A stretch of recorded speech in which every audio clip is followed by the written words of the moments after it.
High Adventure.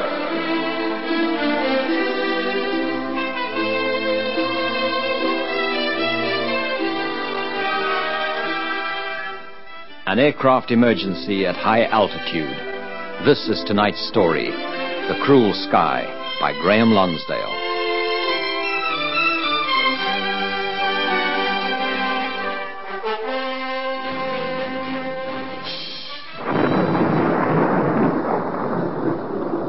Looks like we're in for a bad storm. You can say that again. Just look at the sky out there. Jockey 1 to Riverbridge Control Tower. Do you read me? Over. That's the call we're expecting from those two jets from Brown Hill Air Force Base. Have you got them on the scope? Yeah, they're approaching on P51, 50,000 feet at Mach .8. No other traffic. All clear. Riverbridge Control to Jockey 1. 5 square. Over. Jockey 1 for Flight 303, Brown Hill to Riverbridge. We have contact with your beacon. Permission requested for descent out of military flight path P51 and approach to final. Over. Riverbridge Control to Jockey 1. You're cleared for descent and landing on runway 2. Wind speed at ground level is force 1. Hardly moving the sock. I think we're having the lull before the storm hits us. How's the weather up there? Over. We're experiencing tremendous turbulence. Heavy lightning. We could sure do with some coffee when we get down. Roger, Jockey 1. Riverbridge Control out. Jockey 1. I'll bet they could do with some coffee. They'll be sure glad to get out of the turbulence up there. You know, a few years back, I was flying in a trainer through a bad storm. One moment, we were going along normally, and the next we were upside down. The weather was tossing us around like a cork in a rough sea. Yes, I know what it's like. It can be pretty hairy. Yeah. Well, in a few minutes, those two will start descending, and they'll be home and dry. Jockey 2 calling Riverbridge Control. Over. Well, now what? That's Jockey 1's partner. Riverbridge Control to Jockey 2. Over. I've just been in a collision with Jockey 1. What? Collision? There's massive turbulence up here. I have control of my aircraft, but Jockey 1 is going down. Oh, wow. We can't raise him on the radio. Riverbridge to Jockey 1. Do you read me? Over. On the radar, there's a bleep going straight down. Yeah. He's in a dive. Jockey 2 is straight and level on P51. Are you receiving me, Jockey 1? Riverbridge Control to Jockey 1. Over. Jockey 2 here. There was an explosion straight after the collision. I think he's going down, out of control. Did you see him eject from the aircraft? Are you kidding? We're at 50,000 feet. And Jockey 1 isn't wearing a pressure suit. If he ejects immediately, he's dead. Can you make it all right to Riverbridge? Yeah, I think so. My instruments are reading normal. I'll start an alert. Stand by for runway emergency. This is not an exercise. Repeat, this is not an exercise. Emergency landing on runway 2. Emergency landing on runway 2.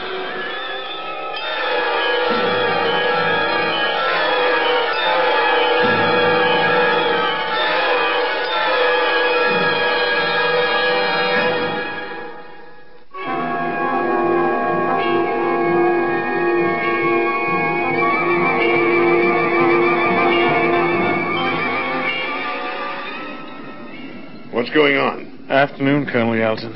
We were expecting two jet fighters from Brown Hill Air Force Base. Flight 303. We made normal radio and radar contact with them at 20:30 hours. I see. And then? They were in military flight path P51. Their altitude was 50,000 feet. Speed, Mach .8. We cleared them for approach and landing. And then what happened? Well, it seems the turbulence in the storm caused them to collide. What? Holy Moses. Their codes are Jockey 1 and Jockey 2. Jockey 2 has retained control of his aircraft and is making his final now. The other aircraft has crashed. Went straight down. Well, did the collision take place at 50,000 feet? Yes, sir. Jockey 2 thinks there was an explosion aboard the other machine immediately after the collision. Well, did Jockey 1 eject? We don't know yet, sir, but it appears he wasn't wearing a pressure suit. Who says so? Jockey 2. Well, as soon as he's landed, I want to talk to him, Yes, provided he's not a hospital case. Yes, sir. Have you got a fix on where the other aircraft has come down? It went into open country west of here. A helicopter is on its way there now. If the pilot survived the collision, but if his aircraft was out of control at 50,000 feet, if he have to eject, and he's not wearing a pressure suit... His chances of surviving aren't too good. No, they aren't. And he's falling through a raging storm. How you feeling, son? I'm all right, thank you, sir. Just a bit shaken. The doctor checked me over. He says I'll do. Now, you said Jockey 1 started falling out of control. The whole thing happened in an instant. There seemed to be, an explosion as our aircraft touched. I think his motor blew. I saw pieces of wreckage fly off his center fuselage. Now, if his motor went inoperative, he'd have had no hydraulic or electric power. For a start, he wouldn't be able to move the aircraft's control column. It looked to me like he was falling out of control, sir. How long is it since the collision? 3/4 of an hour, sir. If Jockey 1 ejected at high altitude, he'd be in free fall until 10,000 feet, when his parachute would open automatically. Well, his body's rate of descent in free fall would be about 10,000 feet per minute. Yes, sir. And after the parachute opened, he'd be reduced to about 1,000 feet per minute. By now, he'd be on the ground somewhere. If he ejected very soon after the collision, the chances are that the high altitude may have killed him. All he was wearing was a light flying suit, gloves, shoes, and a helmet. The outside temperature at 50,000 feet today would be around 70 degrees below freezing. Yeah, and he'd start suffering from frostbite straight away. Plus the problem of sudden decompression. He was 10 miles up. Maybe he was injured in the collision and didn't eject. If he rode the aircraft down, he's dead. For the moment, let's presume he ejected. And he'd probably have done so very soon after he realized his aircraft was out of control. You know, as he ejected from that aircraft, he'd be hurtling through the freezing air at 500 miles per hour. He'd lose consciousness. Well, maybe not. Even if he lost consciousness, his parachute would open automatically at 10,000 feet and break his fall. Yeah, but if he started his fall at 50,000 feet, he'd need oxygen. He was on 100% oxygen in the cockpit. Well, provided he retained consciousness, he could use the oxygen mask connected to an oxygen bottle in his parachute pack. It'd give him about 5 minutes supply on his way down. But he'd have to be awake to put the mask over his face. He'd be falling at high speed, at 10,000 feet per minute. He'd be subject to powerful gravity forces. He may have been injured when the aircraft collided. He would certainly have been injured by sudden decompression if he ejected at 50,000 feet. The question is, would he have the strength left to get the oxygen mask over his face? Without that oxygen, even if he survived the rest of the descent, he'd get brain damage. The brain has got to have sufficient oxygen. Oh, this doesn't sound as though he's got much chance. It would help if the storm wasn't going on and we could start a full search operation immediately. Can you imagine what a clap of thunder like that sounds like when you're falling through the clouds? Yeah, I suppose it could be enough to burst your eardrums. Well, he was wearing his helmet. That should deaden the sound a bit. Yes, probably. But all the same, the vibration must be tremendous. Falling through the sort of storm that's going on up there would be horrific. The thunder, the lightning, violent winds, on top of the cold and decompression. If he ejected safely and his parachute opened automatically at 10,000 feet, he'd be falling through torrential rain. The rain plus up and down drafts of wind could collapse a parachute. You know, I wouldn't be surprised if a man could drown up there. Drown? Is that possible? I'm not sure, but he could start gulping in water. He wasn't falling through a light shower, you know. Now, listen, I've never met anybody who's parachuted from 50,000 feet without a pressure suit, through a tremendous storm on top of it. But we are going to think positively about this. Maybe the rescue helicopter will have good news. X-31 to Riverbridge Control Tower. Do you read me? Over. That's the rescue helicopter calling in. Let's hear what he's got to say. Riverbridge Control Tower to X-Ray 1, 5 square, over. I'm at the scene of the Jockey 1 crash, 1 mile east of Plan River Curve. Now, how does it look, over? Scattered wreckage. Do you know if the pilot ejected? Over. Negative. We don't know yet. How's the weather where you are, over? Lashing rain. Just after we got here, the wind whipped up to force 7. We've secured the chopper to the ground with cables. The Met report states that the storm will blow over in an hour or so. Harrison, tell him to commence an air search for the pilot when the weather permits. Yes, sir. Riverbridge to X-Ray 1. Orders from Colonel Yalton. Start an air search for the pilot as soon as the weather permits. Over. Roger, Riverbridge. Will do. Riverbridge Control Tower out. I'm surprised the chopper found the wreckage so quickly in this weather. Well, they must have come across the wreckage before the storm deteriorated. I've got 2 further helicopters on standby. As soon as this infernal storm passes, we'll mount a full search operation. I'd like to come along if that's all right with you, sir. You feel up to it? Yes, sir. Well, we won't be able to leave for at least another half hour or so. See the doctor again. Tell him you want to fly as an observer in the rescue search. If he says okay, I'll take you with me. Well, I feel fine, sir. Talk to the doctor. Yes, sir. Well, he's game for a man who's just survived a mid-air collision. He's worried about his friend. Wouldn't you be in his place? I think the rain's easing off a bit out there. I was thinking... Excuse me. River Bridge Control Tower. There's a break in the clouds over there. See it? Yes. Won't be much longer and the storm will have passed. It was a particularly bad one. Must have been hell up there. Yes, sir. Hell's the word for it. If the man we've got to find has reached the ground alive, he's going to need medical attention urgently. Yeah, I got it. Right, thanks. Who's on the phone? Operations room. They've heard from the Highway Patrol at Plan River Curve.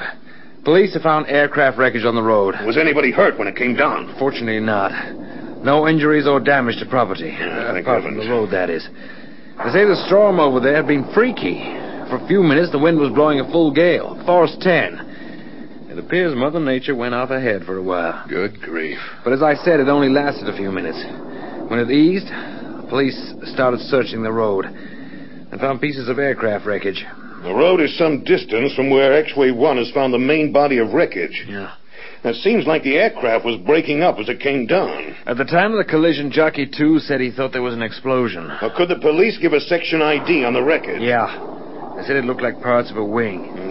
It seems less and less likely the pilot will be found alive. Listen, don't write him off yet, Harrison.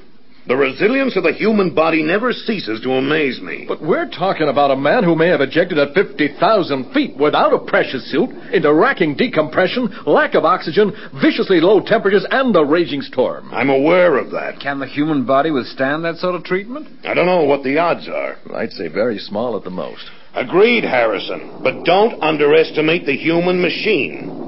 Until we've got proof to the contrary, we are going to assume the pilot is alive and waiting to be rescued. And that's an order.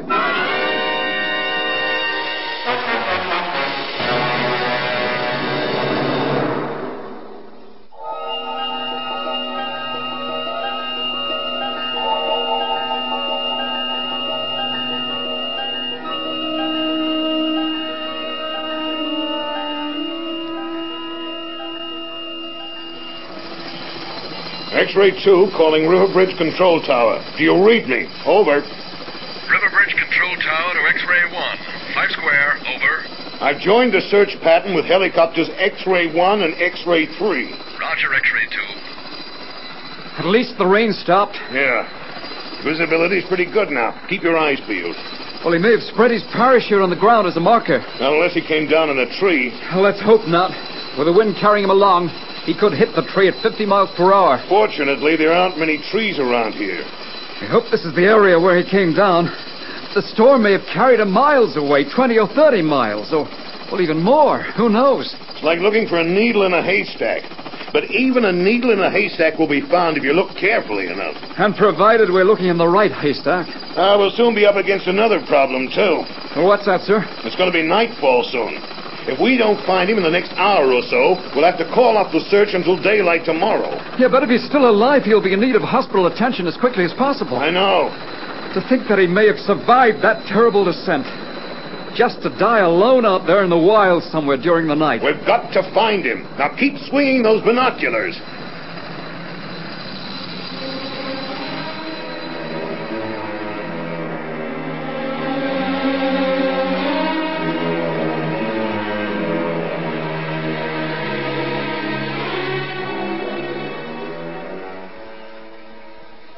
Any news from the helicopters yet? No, nothing. And it'll be dark in a few minutes. Yeah. They'll have to call it off till tomorrow. Well, maybe when they... I'll get it. Control tower. Yeah. Yeah, I see. We'll let them know. Thanks. That was a report passed on from the team collecting wreckage at the crash site. What do they say? They've managed to find most of the main bits and pieces from the cockpit section of the fuselage. But there's no sign of the ejection seat or the body of the pilot. Oh. Then it looks like he did eject. Yeah, it seems so. I'll pass the information on to Colonel Yalton. River Bridge Control Tower to X-Ray 2. Do you read me? Over. X-Ray 2, 5 square, over. A report from the crew at the crash site states that the main sections of the cockpit have been recovered. There was no sign of the ejection seat or the pilot. Over. So he made it out of the aircraft. I knew it. He must be down somewhere. We got a few more minutes of light, and then we'll have to return to base. I'll let you know when we turn back. Over. Roger, X-ray 2. River Bridge out. You know, if we're realistic about this, the chances are the pilot's lying dead in his parachute somewhere. You heard what Yelton said earlier this afternoon. Until the body's found, we're going to believe the man's still alive. Well, that's like sitting at the fireplace on Christmas night waiting for Santa Claus. It just isn't going to happen. Why are you so set against considering that the pilot may have survived? Well, I'll tell you why.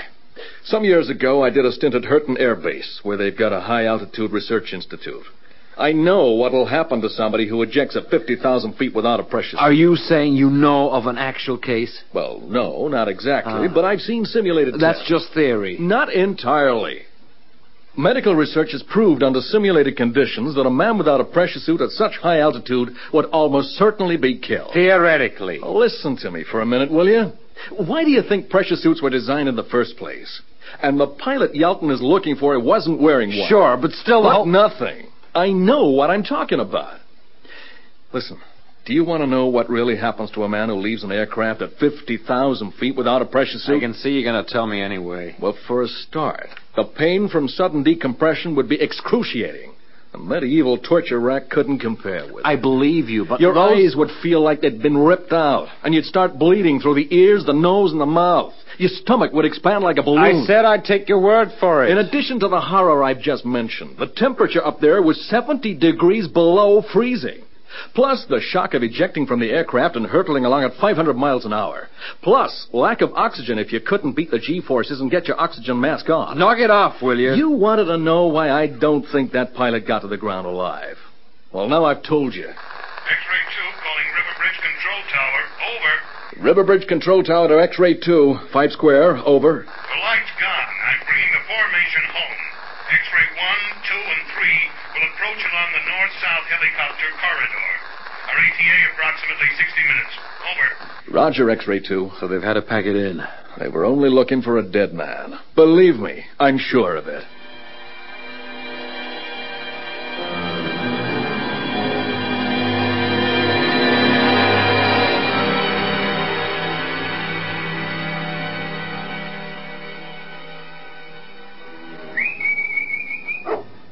Come here, boy. Ah, that was quite a storm we just had. I never known anything like it around here. I guess we were lucky to keep the roof on the place. I better check over the place to make sure. Yes, sir, that guttering looks like it needs some fixing. Well, let's take a look around the side of the house. Come on, boy. Now, what are you barking at? There's nothing out there in the dark, stupid dog. Come here, will you? That's one thing I can't abide by, and that's a dog barking at nothing. All right. Now, let me sweep the flashlight around a bit. Darned if I can see anything for you to be barking at. There's nothing out there, boy. Seems like you're barking at something up that tree. There's no cats around here. Well, let's take a closer look, shall we? Maybe you've seen a snake in the tree, huh? Well, you just keep away from it. You mind your business, and the snake will mind his. Now then, what's it about this tree that you find so mighty interesting, huh? Oh, help me. What was that? Up here in the tree. Oh, bless my soul. There's a voice calling from the tree. Up here, overhead. Let me get my flashlight settled on you, feller. Land sakes, it's a man dangling by one of them parachute contraptions. Help me. I heard something on the radio about a plane crash. Was that your plane, feller? I'm hurt. Please, get me out of this tree. I'm sorry, fella. I'm too old to be climbing up trees, and anyway, I don't have a ladder that'll reach you. I'll phone for the sheriff at Snake Rock now. Now, you hold on up there.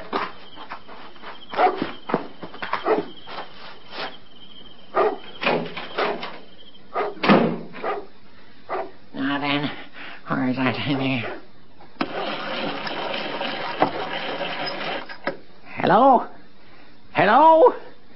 Darn this instrument. Hello? Hello? Hello, Agnes?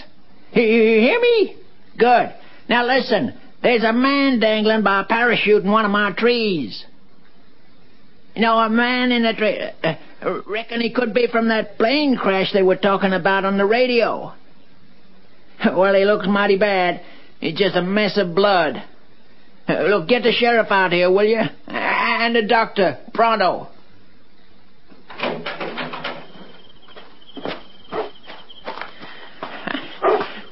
Hey, fella, you hear me? Yes, I hear you. The sheriff will be here. Should take him about 10 minutes now. Now, you hold on there, you hear me? Do you hear me, fella? The sheriff's on his way out here.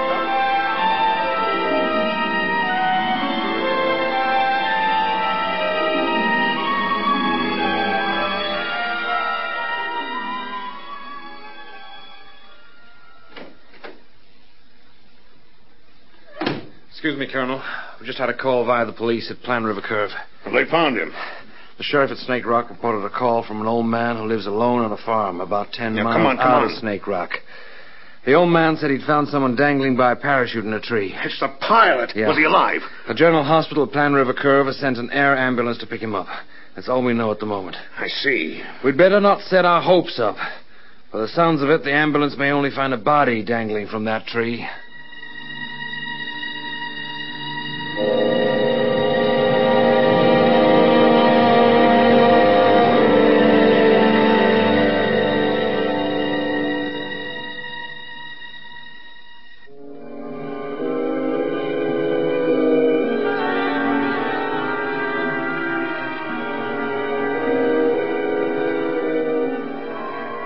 They found him over at Snake Rock. Yeah, that's right. Was he alive? The last we heard was that an air ambulance was picking him up. He'll be flown to the General Hospital at Plan River Curve. It's the closest. Well, when was he found? About half an hour ago. There should be some news by now. Can't they check with the hospital? Take it easy. When there's some news, it'll go straight through to Colonel Yalton. He'll tell us. So we don't know if he's... No news is sometimes good news, okay? Well, if he was dead when the air ambulance got there, well, we'd have known surely by now. Take it easy, huh? Sure, I know. But I was up there in the collision. I saw his aircraft start going down. We were personal friends. Has his wife been told? I didn't know he was married. Anyway, Colonel Yelton will handle that sort of thing. Married, 2 kids. If she's got to be told he's dead, I'll ask Yelton to let me do it. Hey, look, haven't you had enough of one day? It was a freaky accident. We were flying at a safe distance from each other, and suddenly it was like we were being hurled towards each other by some crazy tornado. It was weird. You should get some rest, okay? I can't rest until I hear if he's alive. We'll let you know as soon as we hear something. Now, why don't you... Good evening, gentlemen. Has there been any further news, sir? Yes. For a start, the ambulance crew had a job getting him down from that tree. Is he alive, sir? Yes. In fact, once they got him out of the tree, he was able to walk across to the ambulance. He insisted. Wow. He said that after all the way he'd come, he was going to walk the rest of it. What? He walked to the ambulance? We're talking about a pretty tough customer. Oh, we must have overestimated the altitude at which he ejected. Well, he says he ejected at just over 46,000 feet, and that's very near 50 thou that we supposed. What are his injuries, sir? Cuts, bruises, frostbite, disjointed shoulder, some loss of equilibrium, hemorrhaging in one eye, bleeding through the ears, nose, and throat. I hear he wasn't a pretty sight. Well, he obviously took a hammering on the way down. Yeah, but fortunately, he managed to get his portable oxygen supply working. He got the mask over his face. Will he ever be fit enough to return to flying duty, sir? Well, there's a flock of medical specialists taking care of him. I spoke to one of the doctors on the phone. He says they're amazed that the injuries weren't a lot worse. But will he fly again? Look, he's receiving the best possible medical attention. Plus, the human body's own considerable powers of recovery. So the answer may well turn out to be yes. I'd like to make a public apology. Oh? I honestly thought he'd never make it to the ground alive. Don't apologize. You can buy us each a beer and a mess. Sure. I think a small celebration would be in order. With pleasure, sir. With pleasure.